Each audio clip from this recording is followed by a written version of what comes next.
Here is how to download uploaded documents in TurboTax step by step. Begin by signing in to your TurboTax account. Enter your account details on the sign in page, then continue until you reach the main account area.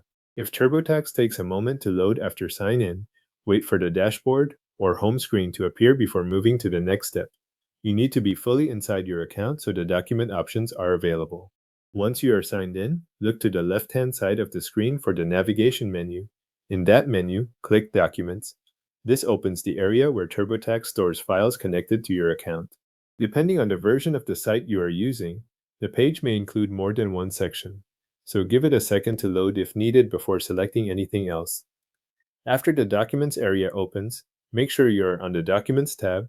This matters because some pages in TurboTax include other tabs or sections that are related to your return, but do not show the file list you need. If the Documents tab is not already selected, click it so you are viewing the uploaded documents list. Now locate the document you want to download. Scroll through the list if necessary, and look for the file name or item that matches what you need.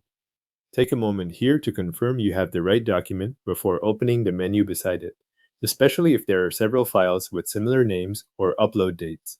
When you find the correct document, move to the right side of that document entry and click the three-dot menu next to it. This opens a short list of actions for that file. Be sure you are clicking the menu for the correct document, since each file has its own menu and its own set of options. From that menu, select Download. After you click Download, TurboTax will begin preparing the file for download through your browser. In some cases, the download may start right away. In other cases, your browser or computer may ask where you want to save the file before it finishes. If you are prompted to choose a save location, select the folder or location on your computer where you want the file to go. You might choose your Downloads folder, your desktop, or another folder you use for tax records. Once you choose the location, confirm the save action if your browser asks for one more click. After that, allow the download to complete. The file should appear in the location you selected, ready for you to open or keep for your records. Your uploaded document is now downloaded from TurboTax and saved on your computer.